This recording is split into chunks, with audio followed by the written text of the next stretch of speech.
A medida que avanza el proceso constituyente, se van de alguna manera surgiendo dudas, inquietudes de distintos sectores, cuyas dudas han sido planteadas en algunos instrumentos. Por ejemplo, una carta vimos hace unos días de cuatro destacadísimos, reconocidas personas en nuestro país, justamente planteaban algunas de esas inquietudes para poder conocer en profundidad a qué apuntan, qué es lo que están mirando, cuáles son los temas que les preocupan. Estamos junto a Adriana Valdés, escritora y ensayista chilena, autora de esta carta justamente junto a la destacada María Teresa Ruiz, Gastón Zulet y Felipe Berríos. ¿Cómo está? Muy buenos días, Adriana. Muy buenos días, Bárbara. Un gusto estar con ustedes aquí. Muchas gracias de antemano por su tiempo y cuéntenos, queremos conocer qué fueron las razones, qué es lo que los llevó a escribir esta carta hace unos días, que ha generado también harto debate, hartos comentarios en la opinión pública y en la convención. Yo creo que eso era el objetivo, generar más conversación, tanto dentro de la convención como fuera de la convención.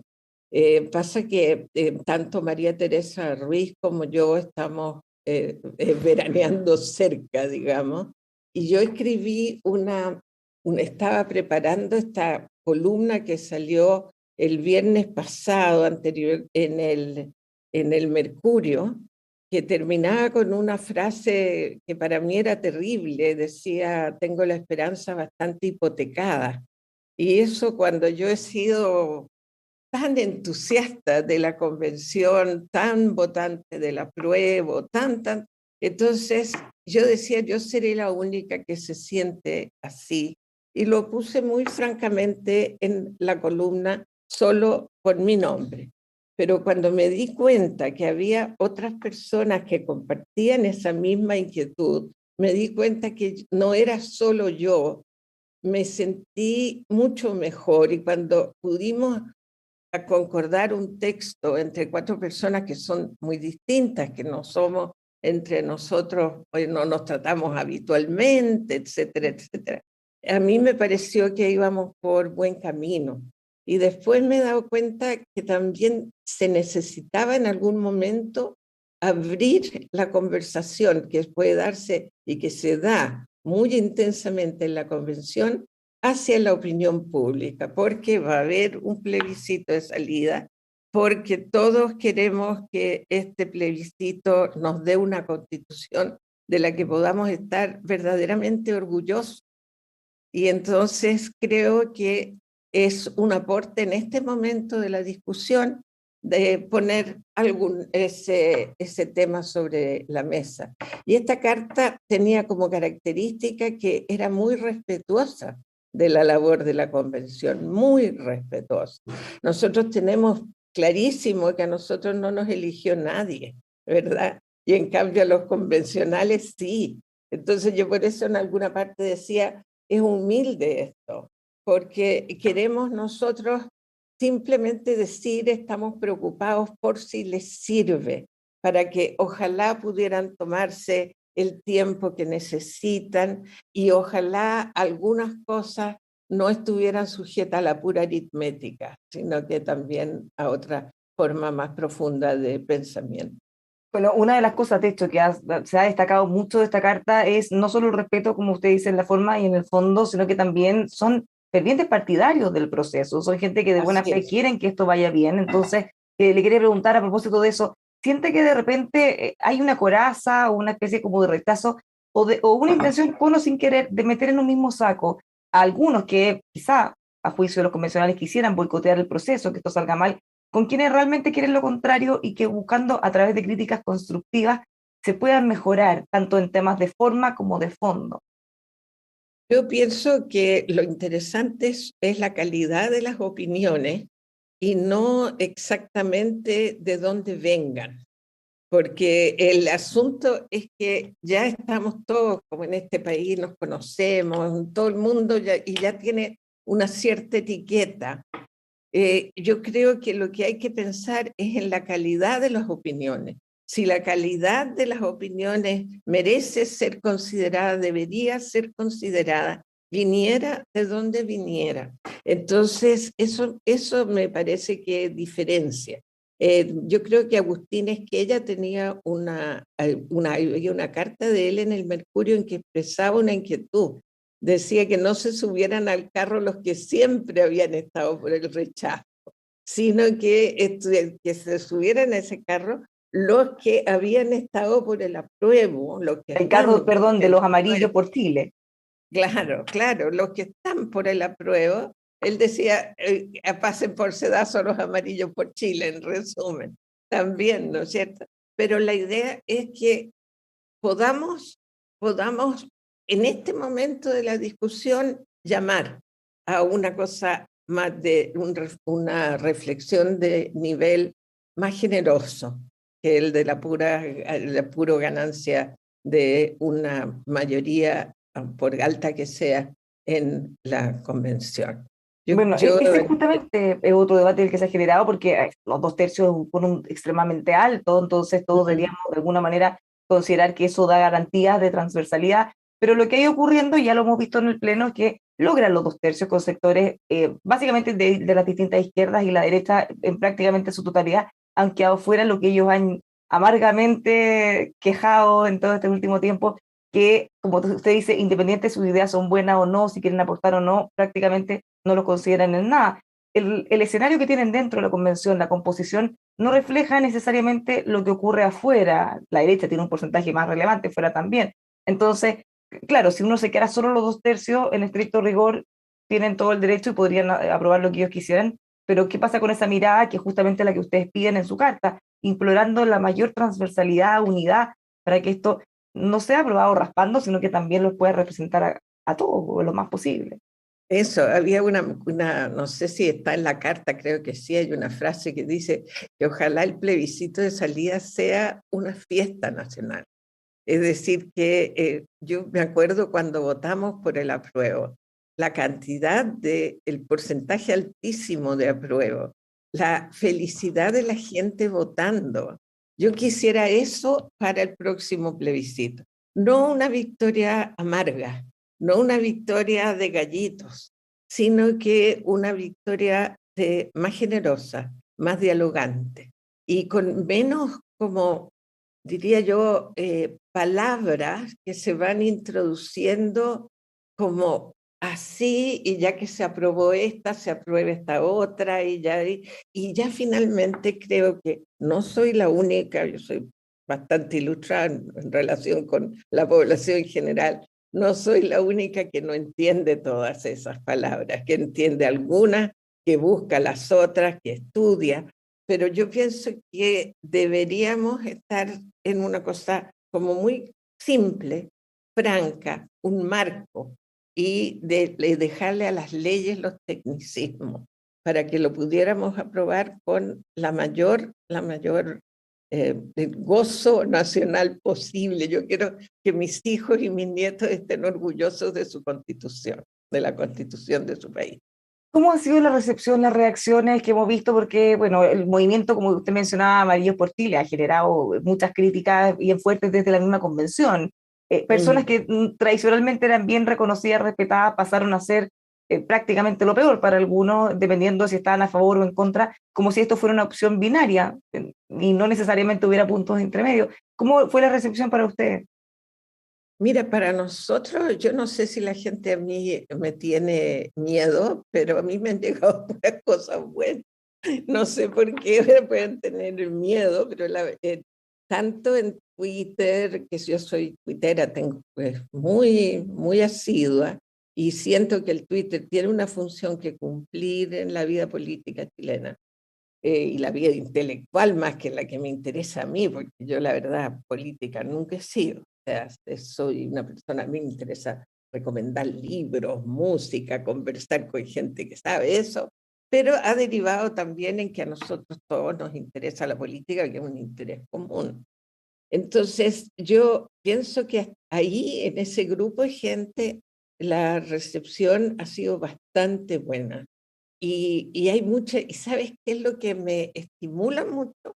Es que ahora hay debate. Yo no lo quiero atribuir eso a nuestra carta, sería una soberbia insoportable, pero yo creo que entre las reacciones a lo que los amarillos y las reacciones al tono distinto de nuestra carta, se ha producido un debate más amplio acerca de las cosas fundamentales.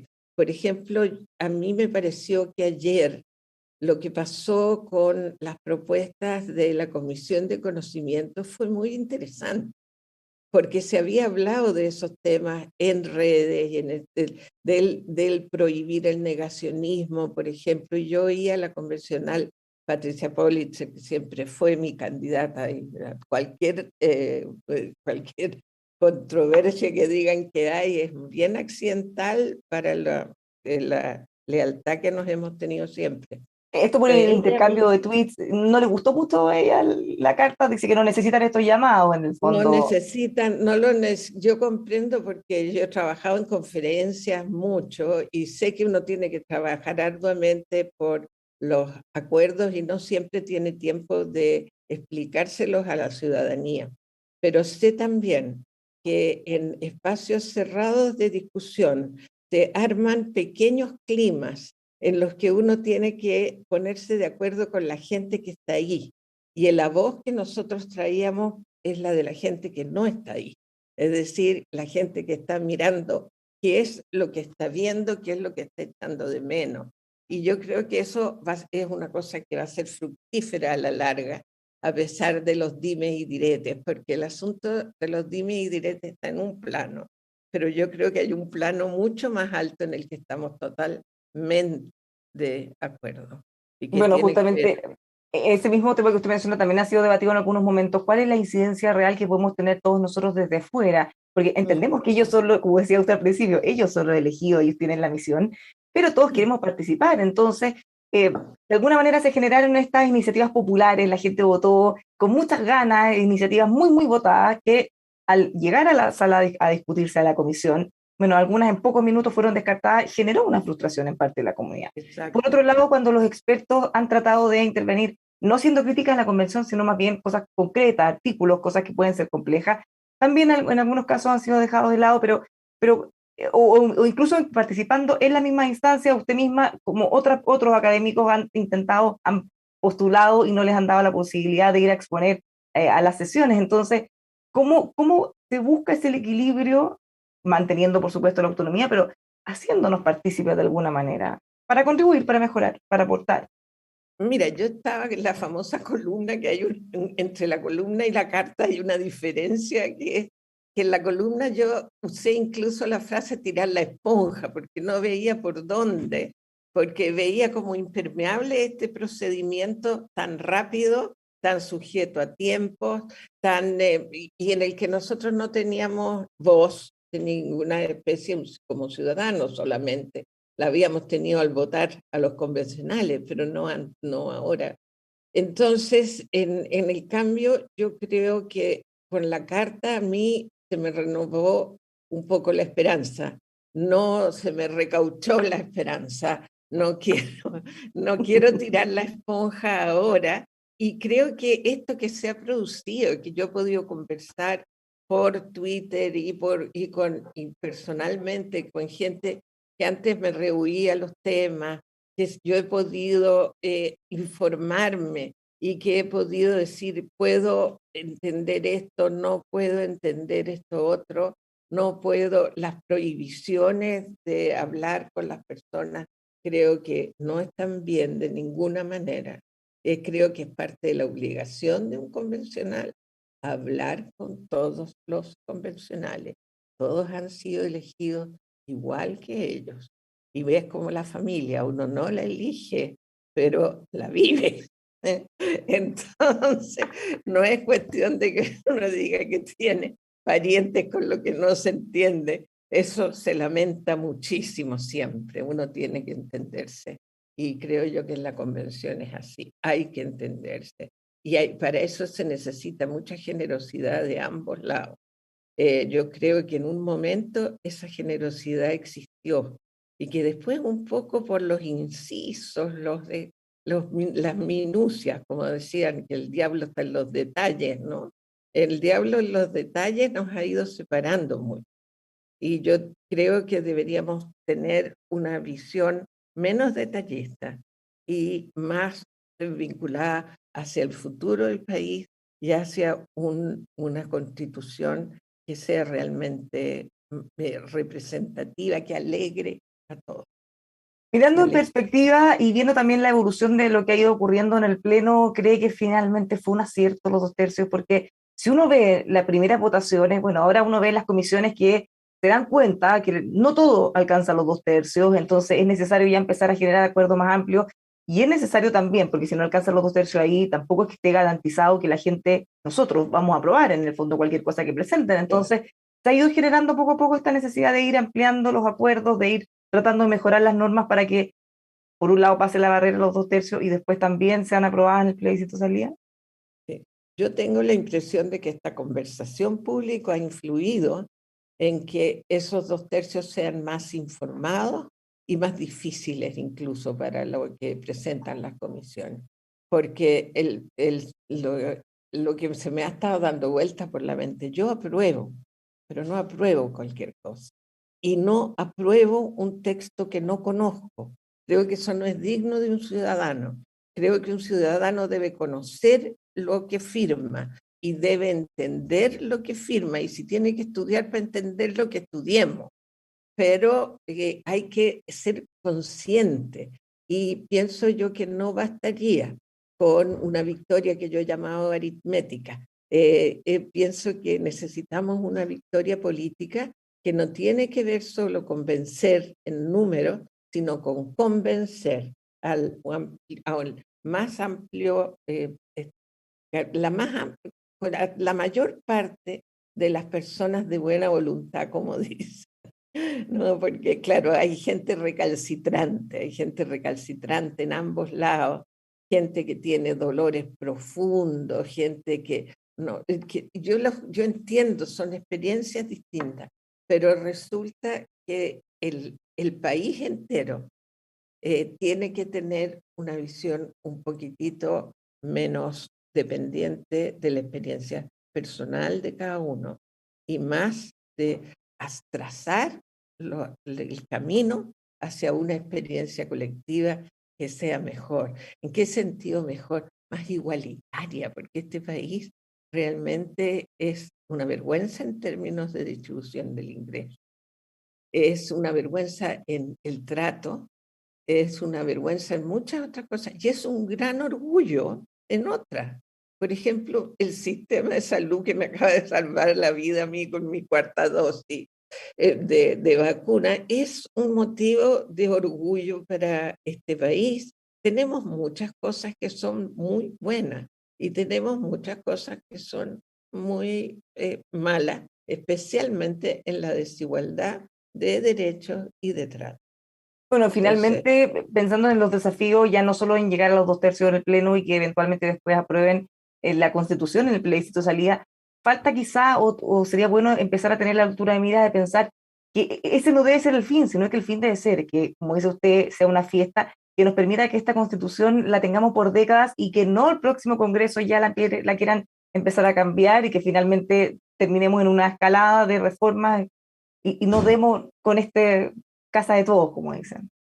exactamente, porque además hay que tomar en cuenta que la composición del Congreso no es la composición de la Convención Constitucional y que los dos son legítimos y que los dos son democráticos y que eso nos muestra que decir que hay una fuera de la Convención no es una cosa que nosotros nos estemos imaginando, sino que es algo absolutamente real y que se ha reflejado en votaciones también. Entonces, eso es puro realismo, ¿no? Alguien decía, es muy pragmático decir que si no, no van a ganar el plebiscito, pero también el pragmatismo tiene sus usos. No se puede dar uno una tremenda parrafada lírica maravillosa y simplemente no ser escuchado, simplemente ser rechazado. Y eso hay que calibrarlo. Para eso son los políticos. Yo no soy política, de esto tengo que decirlo claramente porque no soy nada de hábil. Los políticos tienen habilidades que yo no tengo. Ojalá las ejerzan esta vez. Adriana, muchísimas gracias por conversar con nosotros. Pues esperemos que todas estas conversaciones que hemos tenido y que se están generando en la opinión pública vayan contribuyendo a que el proceso siga bien encaminado. Muchísimas gracias, Bárbara. Fue un espacio muy grato, muy grato. Muchas gracias, muy interesante también para nosotros contar con sus posturas. Muchas gracias a todos quienes nos acompañan. Los invitamos a que sigan juntos nosotros informándose en emol.com.